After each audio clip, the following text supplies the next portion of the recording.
Good evening and welcome to World News Tonight, coming to you live from Warsaw. I'm Salia Strzemska. France vows to send interceptor missiles to Ukraine after Russian strikes kill another 10 people on Saturday. Just a day earlier, Russia hit a shopping mall in Kryvyi Rih, killing 16. We'll have more on that in just a moment, but first, let's take a look at tonight's headlines.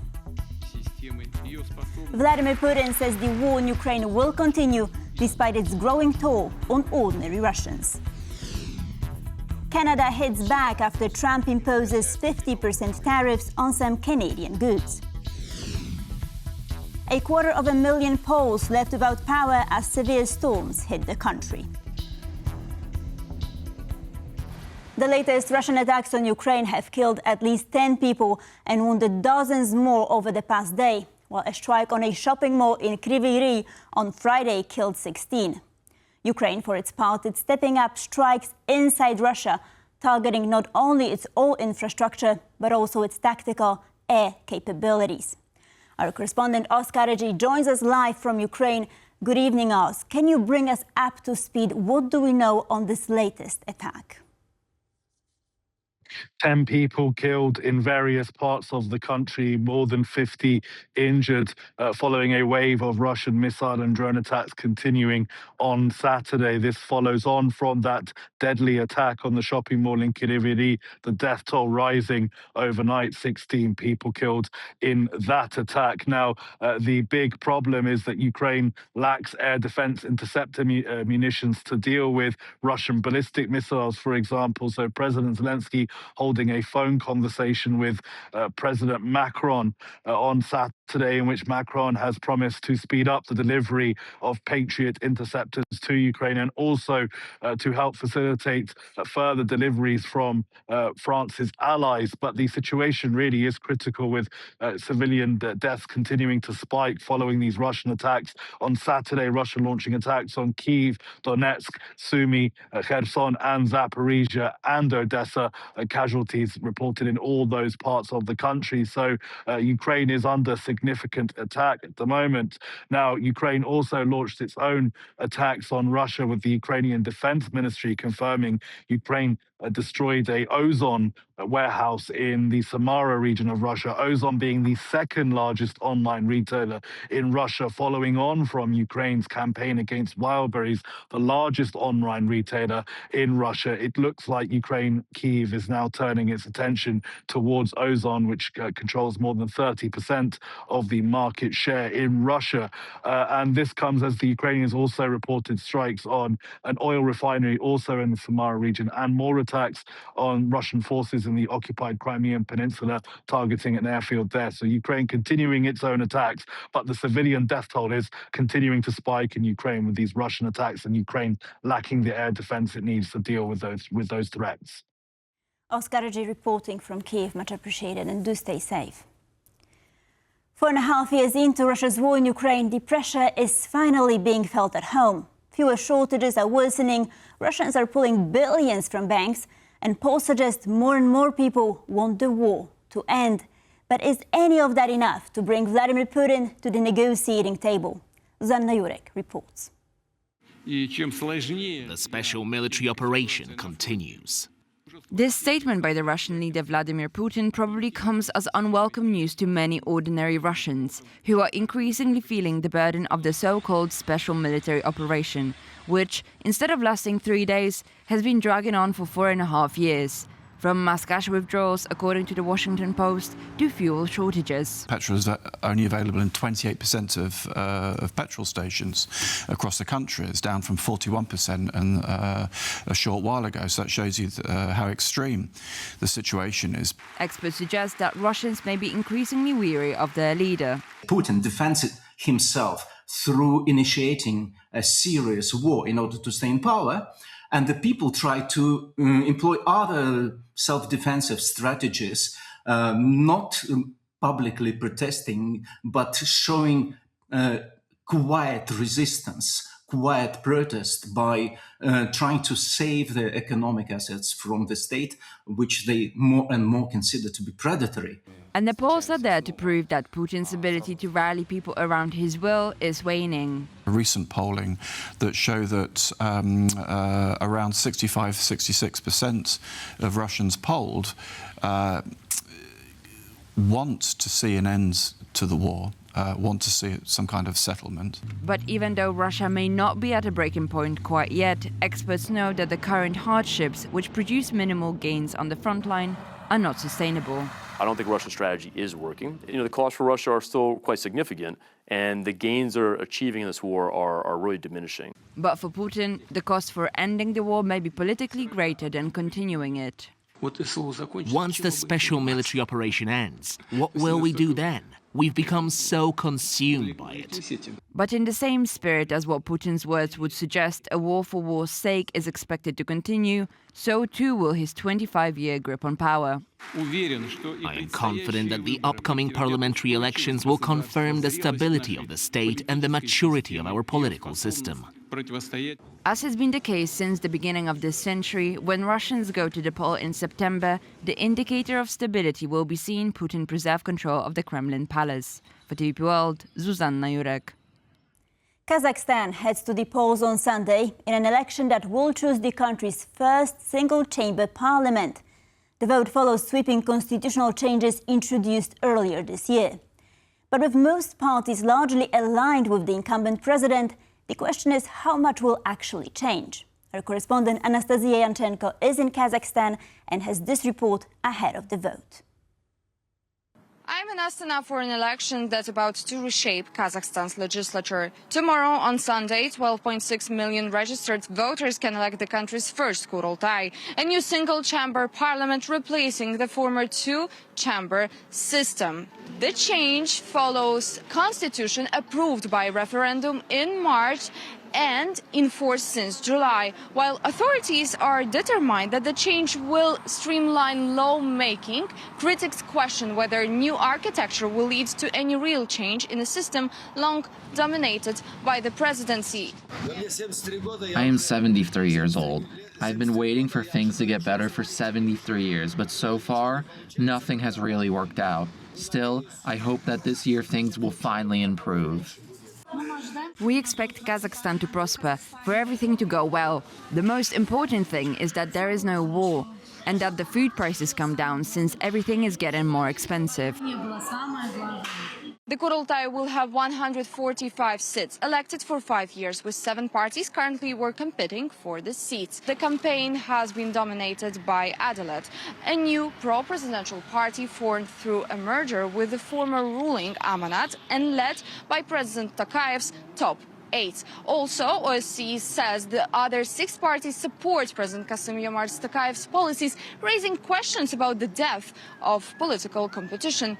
Moscow is central to the wider context. Kazakhstan shares a vast border with Russia and remained its economic and military partner. But just last month, as he was affirming ties with Putin, President Tokayev called for the war in Ukraine to be frozen. Polling stations open at 7 in the morning, August 23rd, and will stay open until 8 p.m. in the evening local time. Sunday's vote will be the first test of Kazakhstan's new constitutional order, but may not deliver a significant change in Kazakhstan's politics.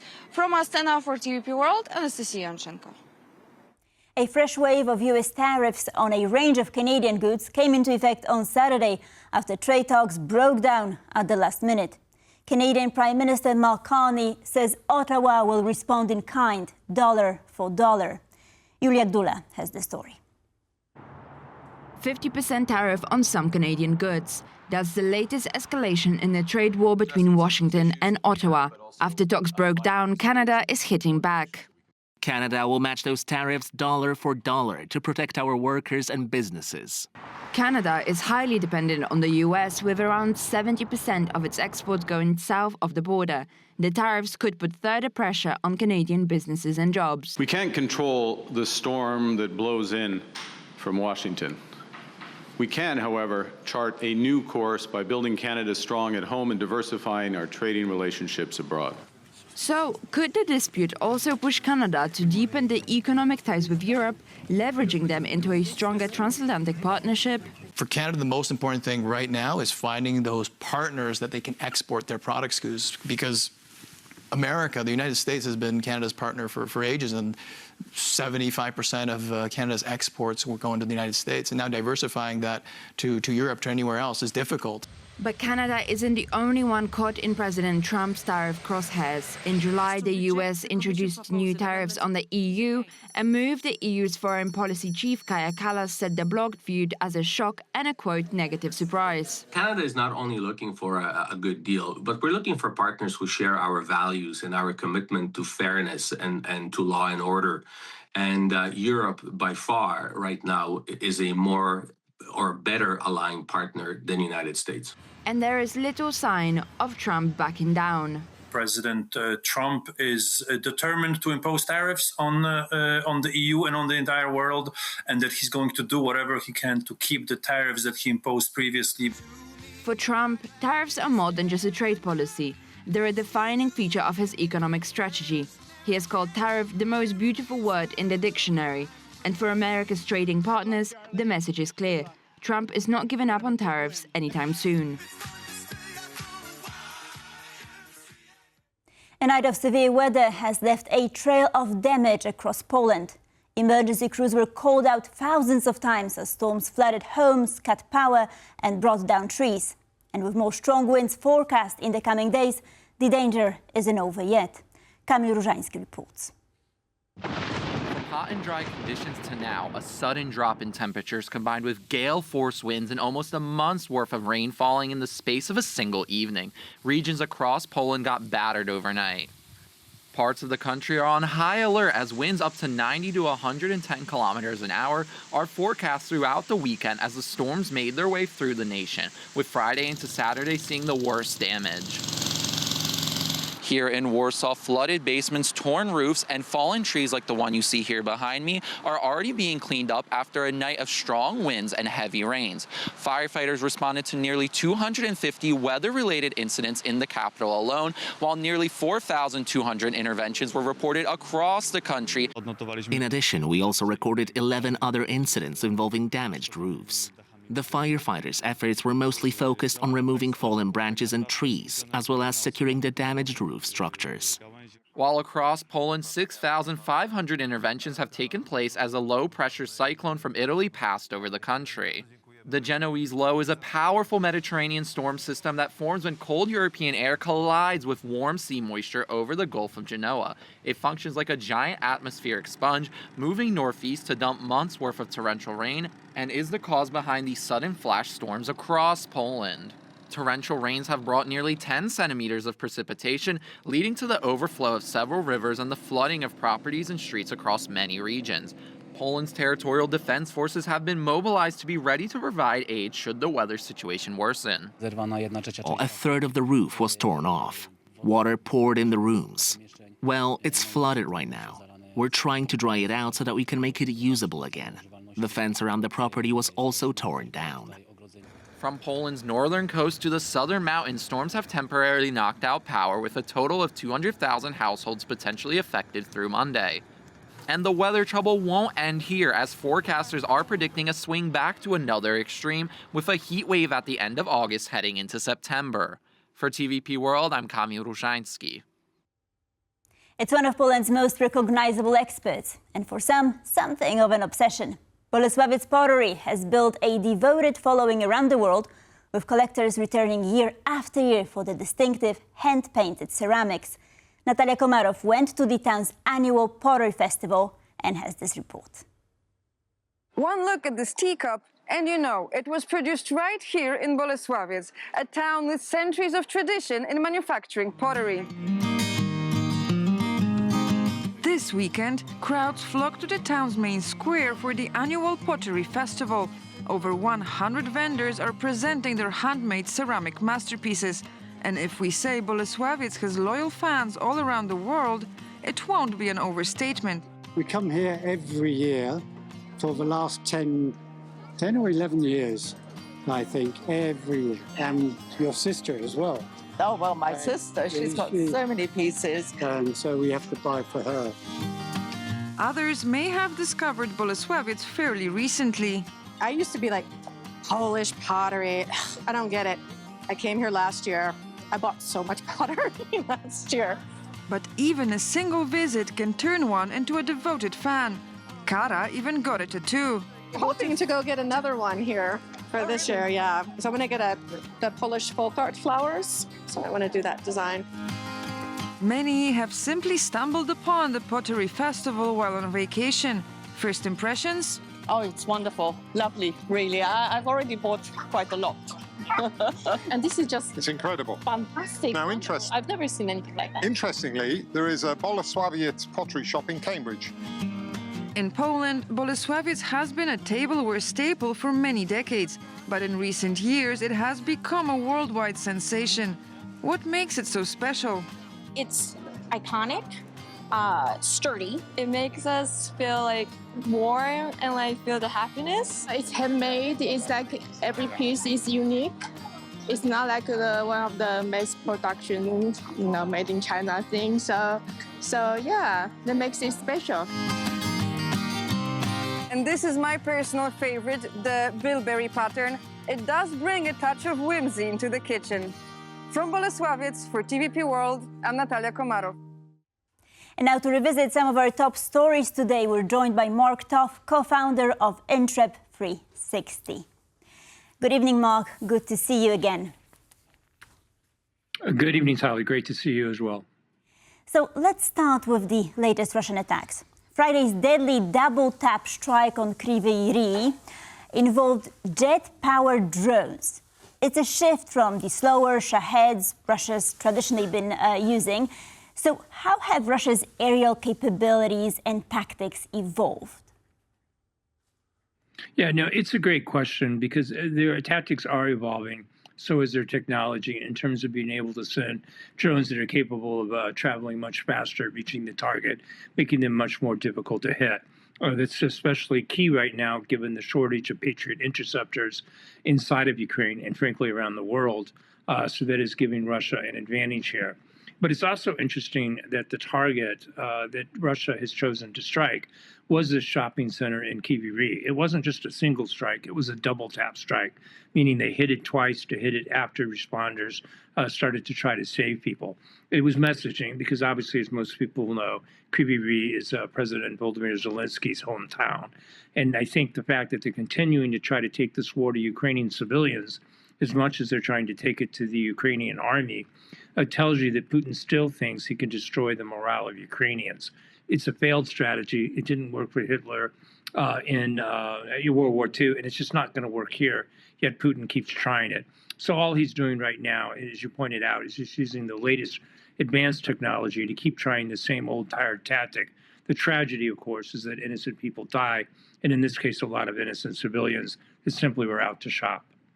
Now, turning to Thursday's ballistic missile attack on Kyiv, as you said, the problem is that Ukraine simply doesn't have enough Patriot interceptors, and global production can't keep pace with demand, so it seems. France has just pledged additional interceptor missiles, but that surely won't be enough. So what can Ukraine do in the meantime to protect its cities? Right. Now, Ukraine's trying quickly to bring its own Firepoint version of the Patriot, a much cheaper system. It's not as accurate as a Patriot, only costs around $700,000 compared to millions of dollars for the U.S. Patriot version. But they can't bring them online quickly enough. And frankly, my country, the United States, has failed in terms of getting Ukraine the licenses that it needs to produce the Patriot interceptors on their own. They critically need these. Ukraine has proven very resilient about creating cottage industries that can wide scale produce different military components. We've seen it in their drone industry. We've seen it with respect to their own ballistic missile program that is still in the makes, but getting closer by month. And we definitely would see that in the Patriot side as well. But I think at this point in time, because Ukraine cannot overcome that, France's move here is welcome, but it's too, late in coming. Ukraine has to keep what they've been doing more of late, Sally, which is to focus on the ballistic missile capabilities of Russia. There are roughly 49 key sites, manufacturing sites related to that. And the latest over this weekend strikes we saw went after, for instance, in Rostov in Russia, a solid fuel production plant.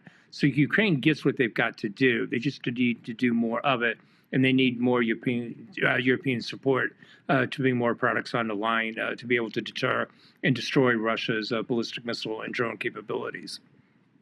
Now, we've just heard from Emmanuel Macron. Today, also German Foreign Minister Johann Wadephul is in Kyiv, pledging continued support for Ukraine. A while back, we've also heard from British Prime Minister Andy Burnham, who said that UK will continue to back Kyiv 100%. Now, beyond those pledges, what concrete support are we likely to see from Ukraine's allies in the coming months?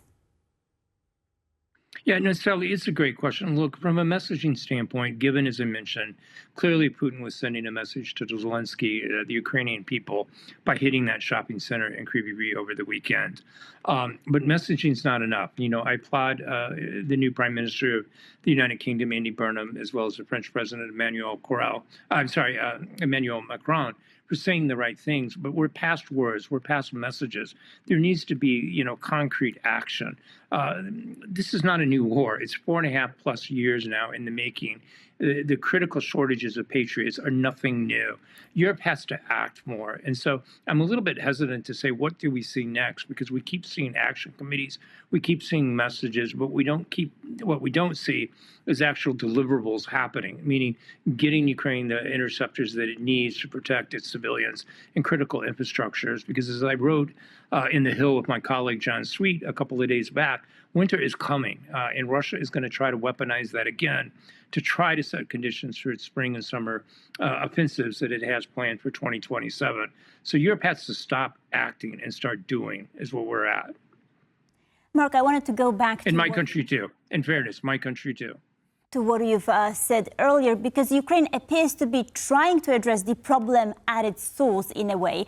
Because in recent strikes, Ukraine says it targeted the Saki air base, damaged radar and drone storage facilities, also took out relay stations in Bryansk used to guide Russian drones towards Ukraine.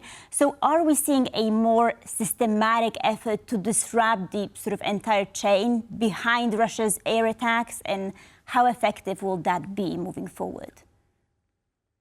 Yeah, we are. We wrote about this in our Intrep 360 several days back, where Ukraine is starting this systematic approach. It kind of went under the radar early in 2026. They have started this process. But if you can take wild berries as an example, because I think most people have seen those images of the logistics warehouses, their e-commerce version of Amazon here in the United States getting hit, Ukraine has slowly but surely started to attack the supply chain, if you will, the manufacturing chain that's needed in order to produce the ballistic missiles and Shahed drones. They share a lot of components together, rocket fuel, as I mentioned, the solid rocket fuel plant that was hit in Rostov. But there's radar systems, there's GPS systems, there's all types of targets that are spread out over hundreds of different locations throughout Russia that are manufactured, but some of them come together in key assembly points that Ukraine can also and has been targeting as well.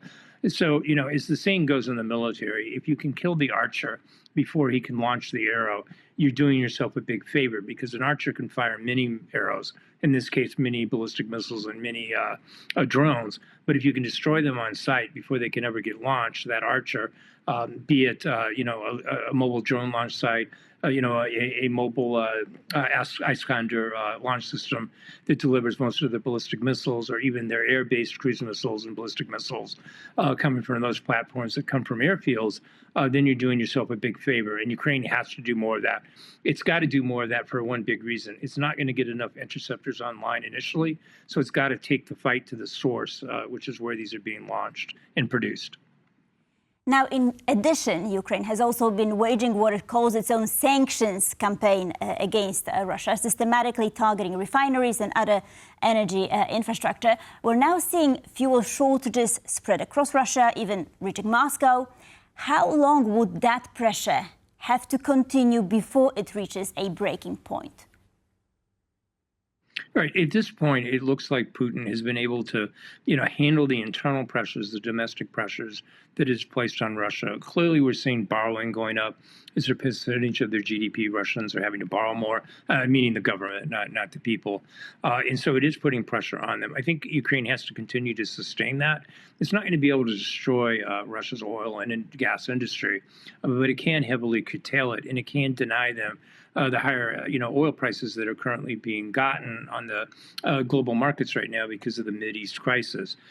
So, from that standpoint, I don't know that it would be decisive, but I think it's certainly inflicting enough damage on Putin that it creates these domestic pressures. And in the run-up to the September Duma elections that Russia's going to be holding, you've seen Putin more and more commenting publicly about what Ukraine has been doing and trying to downplay it, say that it's not that effective, it's not going to affect, the Russia's economy or its capacity to wage war. But the fact that he's talking about it is a big thing, and it tells you it is impacting his economy and his, ability to continue a special military operation in Ukraine.